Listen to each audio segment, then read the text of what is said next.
All right, let's dive into some mystical and magical ideas today. We're going deep into Black Pearl, a publication from the College of Thelema. Okay. You can think of it like a treasure chest, Yeah. full of articles about ancient wisdom and self-discovery, Hmm? and even a practical magic spell for abundance. Oh, wow. That's quite a mix. I'm curious to see how all of these seemingly different topics connect to each other. Yeah, me too.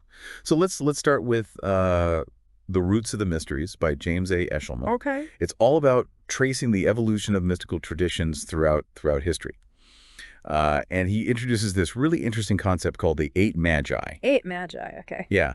So think of them as key figures who represent big leaps forward in human consciousness and spiritual understanding. Hmm. Some of them might be more symbolic than historical, Right. but they really represent these turning points in how we view ourselves and the universe. I like that approach. It's not about getting bogged down in just historical details. Yeah. It's really about looking at that bigger picture of how these ideas developed over time. Exactly. So let's meet these magi Right. and their key teachings. So first up is Krishna from ancient India. His word is Am, maybe the most famous sound in spirituality. Right. You hear it in yoga studios everywhere. But Wow. but it is more than just a trendy word, right? It's supposed to represent the fundamental vibration of the universe. Right. Like the sound of creation itself. Exactly. Yeah. Next, we travel to ancient Egypt to meet Thoth, also known as Hermes. Mm-hmm. And his word is Amaun, Okay. which represents hidden knowledge. Mm. The mysteries waiting to be uncovered. Mm-hmm. He's credited with developing writing and by extension magic, Mm. both ways of using the mind to influence reality. That's a fascinating connection. It's like saying that language itself has a magical quality, right? The Yeah. power to shape thoughts and perceptions. Then we have Moses, Okay. also connected to Egypt. Hmm. His word is the Tetragrammaton, Okay. the four-letter name of God, Mhm. YHVH. Right.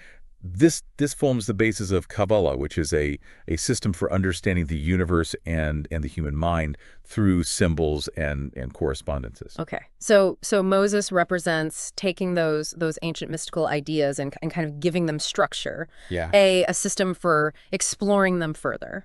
Now let's journey to the east. Okay. We meet Lao Tzu in ancient China. His word is Tao, Mm-hmm. which means the way. He emphasized living in harmony with nature, Right. going with the flow of the universe. That resonates with a lot of modern spiritual seekers, right? Mm-hmm. This idea of finding balance and aligning with the natural rhythms of life. Around the same time as Lao Tzu, we have Siddhartha, the Buddha, in India. His word is anatta, which means no self. Okay. He taught that clinging to a fixed idea of ourselves leads to suffering. We need to let go of that ego-driven self to find true liberation. It's a pretty radical idea, isn't it? That the self that we think we are is actually an illusion. Right. But it points to this deep desire for freedom from suffering that runs through so many spiritual traditions. Next, we meet Dionysus, Okay. a more mysterious figure Right. associated with transformation and ecstasy. Mm-hmm. His word is In-R-I, Okay. which can also be read as IAO, Yeah. a formula for harnessing energy and directing it toward a desired outcome. So Dionysus is all about that active transformation, right? Not just accepting things as they are, Yeah. but using will and intention to shape reality. That's a powerful concept. Then we have Muhammad, Okay. whose word is Allah, Yeah. emphasizing the oneness of God and surrender to the divine will. It's about recognizing a power greater than ourselves and aligning our lives with that higher purpose. That idea of surrender often gets misinterpreted, right? Right. It's not about passivity. It's about recognizing that we're part of something larger than ourselves, a cosmic plan that we can choose to align with. And finally, we come to the most recent magi in this lineage, Aleister Crowley. Okay. His words are Thelema and Abracadabra, Mm-hmm. representing a modern magical current focused on self-discovery and spiritual progress. Crowley is definitely a controversial figure. There's Yeah. no doubt about that.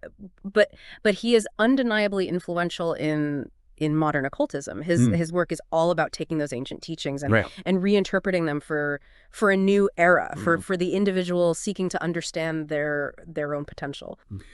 So we've met these 8 figures Yeah. who whether real or symbolic Right. represent key stages in how humans have thought about spirituality Right. and the big questions of existence. It's fascinating to see those threads running through history, right? Those Yeah. common themes that connect these diverse traditions. Yeah.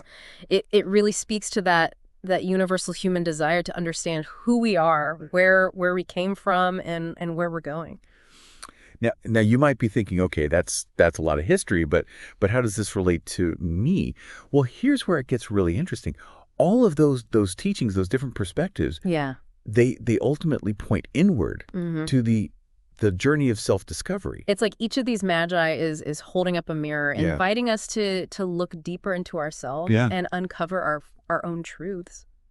And that brings us to our next piece from Black Pearl, Roots of the True Self by Sora Merrill. She encourages us to consider all the factors that contribute to who we are. It's not just about mystical experiences. It's about understanding the whole tapestry of our lives. It's about acknowledging the complexity of our being, right? We're not just products of nature or nurture. We're this intricate blend of genetics and experiences and choices. Exactly. So she starts with genetics. Okay. You know, those inherited traits from our ancestors that influence our behavior and tendencies. It's a reminder that we're not starting from scratch. Right. We're carrying the legacy of generations past, both the strengths and the challenges. It's like we're all part of this ongoing story, right? Yeah. Inheriting those family patterns and predispositions, but it doesn't mean that we're locked into some predetermined destiny. Right. And that's where karma comes in. It's the idea that actions from past lives Yeah. can influence our present experiences. Okay. It's like those patterns and tendencies that we inherit, but on a soul level. It raises some big questions, though, doesn't it? How much control do we really have, over our lives? Are we just playing out a predetermined script, or can we make choices that shift that karmic trajectory? Then she brings in astrology, Okay. which is all about understanding the cosmic energies that were present at the moment of our birth. Mm-hmm. It's like a blueprint, Right. highlighting our potential strengths and challenges. Astrology can be a really, really valuable tool for self-awareness. It's not about, predicting the future, but understanding those underlying energies that influence our personality and how we interact with the world. Of course, we can't forget about our environment, our family, our friends, our culture, all the social structures that shape who we become. It's about recognizing how those external forces have influenced us both positively and negatively. It makes you think about all the subtle ways that we're shaped by our surroundings, right? Those unspoken messages that we absorb from our culture, the expectations we inherit from our families. Yeah. It's a lot to unpack. And finally, she talks about life purpose, that driving force that gives our lives meaning and direction. It's about discovering our unique talents and passions. What we're here to contribute to the world. That's where things get really, really exciting, right? Right. When we start to align with that sense of purpose. It's like all those other factors, our genetics, our karma, our experiences, they start to click into place. We're not just, drifting along, we're actively shaping our lives. And amidst all these factors that shape who we are, Sora Merrill reminds us of a quote from Liber Alveli Aegis, Okay. a key text in Thelema. It says, "Remember all ye that existence is pure joy, that all the sorrows are but as shadows. They pass and are done, but there is that which remains." It's a powerful message of resilience, reminding us that even when things are are tough. Yeah. There's a core of joy and strength within us that endures. It's like saying, don't get lost in the shadows. Remember your true nature, that spark of joy that's always there. So Roots the True Self is really an invitation to explore all those layers of our being. Yeah. It's not about defining ourselves rigidly, Right. but understanding the interplay of all those factors that make us unique. It's like assembling a puzzle, right? Trying to figure out how all those pieces fit together to create this amazing complex picture. And that understanding empowers us to make conscious choices, to take ownership of our lives and shape our future in a way that aligns with our values and aspirations. Exactly. It's not about, being a victim of circumstance, but realizing that we have agency. We have the power to choose our path and create a life that's truly fulfilling. Ready for something a little different? Sure. Let's dive into that practical magic ceremony for financial abundance. This one's called Ease of Circumstances, and it's designed to attract money and resources into your life. Sounds good to me. Manifestation is a hot topic these days. Yeah. Let's see what the Lema has to say about it. So the ceremony itself is surprisingly simple. Okay. It starts with placing 5 quarters in a pentagram pattern. The pentagram is a powerful symbol of protection and manifestation. Mm-hmm. Then you dress blue candles with bayberry oil and you light them. Okay. While visualizing money flowing towards you. Blue is often associated with peace and tranquility, but also with abundance. Right. And bayberry is a classic ingredient in money spells. It's all about creating that energetic alignment for prosperity. Next, you light a yellow candle dressed with frankincense oil, and visualize a golden cornucopia showering you with coins.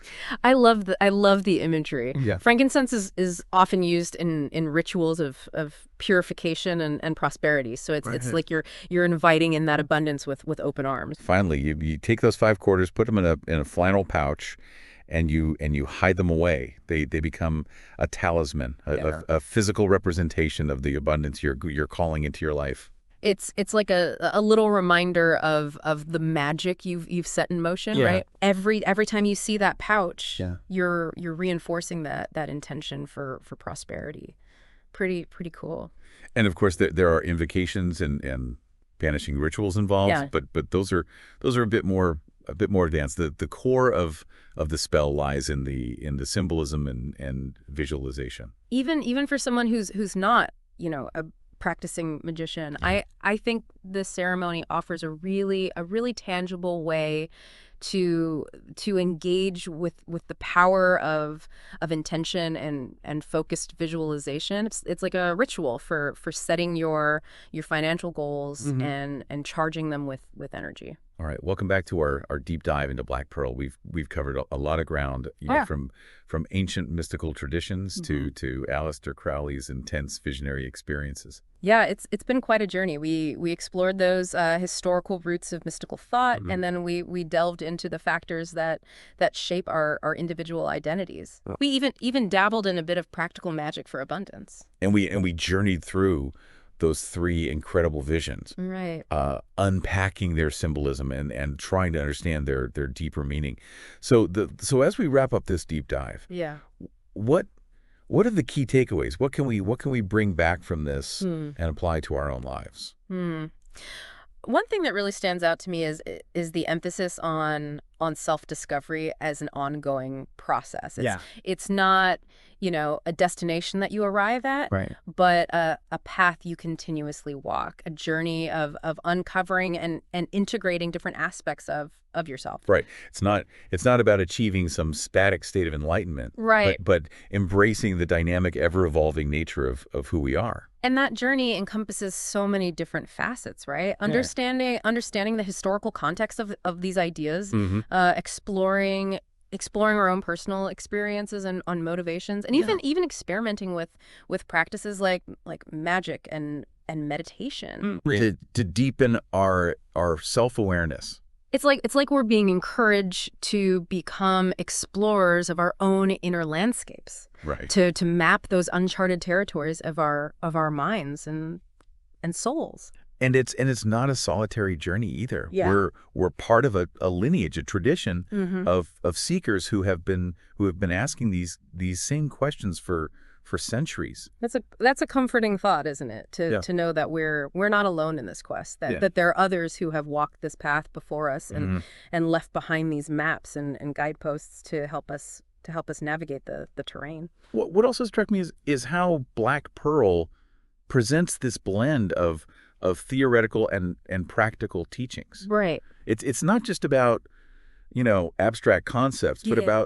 about how to apply these ideas in our everyday lives. Like that ceremony for financial abundance, for example. It's a very tangible way to engage with the power of intention and visualization Mhm. to manifest a desired outcome. Even those visionary experiences, as wild and symbolic as they are, Right. offer practical insights. Yeah. They highlight the importance of surrender, Mhm. of letting go of our ego's grip Mhm. and trusting in a higher power or intelligence. They also underscore the importance of discernment, Right. of not being swayed by appearances, Hmm. but looking deeper to find the truth. And they remind us that true transformation often involves, dismantling of old patterns and beliefs, Mhm. a willingness to let go of what no longer serves us Right. to create space for something new to emerge. So if you had to choose just one thing for listeners to take away from this deep dive, Mhm. what would it be? I think it would be the empowering realization that we are not merely passive recipients of fate or circumstance. Mhm. We have the capacity to understand the forces that have shaped us, Yeah. to make conscious choices and Yeah. to actively participate in our own evolution. That's a powerful message. Right. It's about reclaiming our agency, Yeah. recognizing the inherent power and potential that reside within each of us. It's about becoming conscious creators of our own reality, Yeah. aligning our actions with our deepest values and aspirations, and, Yeah. and contributing to the unfolding of a more beautiful and meaningful world. So to our listeners, I'd say this: Yeah. embrace the journey of self-discovery. Yeah. Explore the tools and teachings that resonate with you.